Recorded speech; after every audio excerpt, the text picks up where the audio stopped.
पुण्यानंतर पश्चिम महाराष्ट्रातील कोल्हापूर आणि सांगलीला महापुराचा विळखा बसलाय। कोल्हापुरात पावसानं उघडीप दिली आहे, मात्र पाणलोट क्षेत्रात होत असलेल्या मुसळधार पावसामुळे शहरासह कोल्हापूर जिल्ह्याला पुराचा वेढा पडलाय।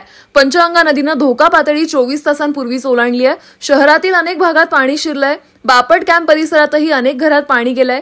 यात कुंभारांचीही दैना झाली आहे। या पार्श्वभूमीवर काँग्रेस आमदार सतेज पाटील, आमदार ऋतुराज पाटील, आमदार जयश्री जाधव यांनी बापट कॅम्प परिसराची पाहणी केली। या दरम्यान आमदार सतेज पाटील यांनी माध्यमांशी संवाद साधलाय। सकाळी 8 वाजल्यापासून आम्ही शहरामधल्या अनेक ठिकाणी भेटी दिलेल्या आहेत। काही ठिकाणी प्रशासनाने व्यवस्था केलेली दिसते, परंतु इथं बापट कॅम्पात मात्र गणपती कुठं ठेवायची हा प्रश्न होता आणि म्हणून आता मार्केट कमिटीला मी ताबडतोब एक 4 शेड उपलब्ध करून द्यायला सांगितलेत। महापालिकेला आता ट्रॅक्टरची व्यवस्था करायला सांगितली आणि इथले सगळे गणपती जे काय आहेत, कारण की पाणी उद्या वाढलं, कारण की आपण बघतो की रात्रीत वाढायला लागले आणि यावर्षीचा ट्रेंड बघितला, आलमटीतनं पाणी सोडून सुद्धा जे मागच्या वेळी पाणी 43ला यायला पाहिजे होतं ते 41ला आलं। जे 45 फुटाची आमची जी मार्किंग आहे त्यावेळी पाणी शहरात यायला पाहिजे होतं ते 43ला आलं। म्हणजे 2 फूट या ठिकाणी फरक आता पडलेला आहे पाण्याचा। म्हणजे आम्हाला काळजी वाटते की उद्या पाऊस असा सतत राहिला तर माझी जिल्हाधिकाऱ्यांना देखील आता खासदार साहेब आम्ही भेटणार आहे, दुपारी आम्ही असणार आहे, कारण की उद्या नॅशनल हायवेवर देखील जे मागच्या वेळीचं प्रेडिक्शन होतं ते चुकणार आहे असं मला वाटायला लागलं। कारण की आत्ता 2 फुटाचा जो काय गॅप आहे, म्हणजे 19 आणि 21च्या पुरामध्ये त्याच्या तो बदललेला आहे आणि अलीकडं म्हणजे 2 फूट पाणी कमी असतानाच पाणी आता ज्या लाईन्स आपण ठरवल्या तिथं आलेले असं साधारणपणे चित्र आहे। पूर, सांगली, सातारा तिन्ही विषय, कारण की कोयनेचं पाणी कृष्णेत येतं, त्याचाही परिणाम कराड शहरावर त्या ठिकाणी होतो।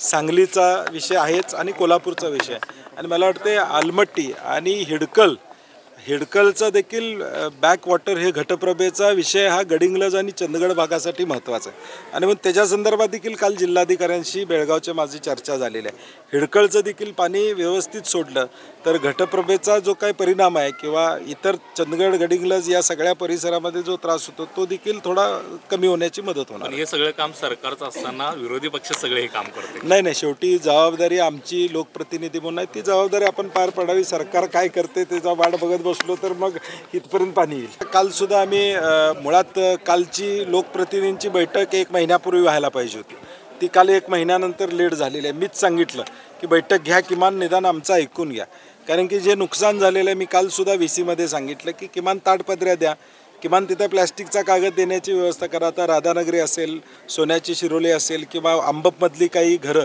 100% पडलेले आहेत, आता त्यांना निदान काहीतरी निवाराची व्यवस्था त्या ठिकाणी करणं शासनानं अभिप्रेत असणार आहे। पुण्यातली परिस्थिती बघितली तर खडकवासलाचं पाणी सुटणार आहे याची माहिती पुणेकरांना कुणालाही नव्हती। प्रशासन एकमेकावर बोट दाखवते की पाणी कुणी सोडलं हे तिथल्या स्थानिक मंत्र्यांना त्या ठिकाणी माहीत नाही। मग नेमकं चाललं काय, याचं नियोजन होतं का नाही, आणि नियोजन होत नाही हे साधारणपणे दिसतंय।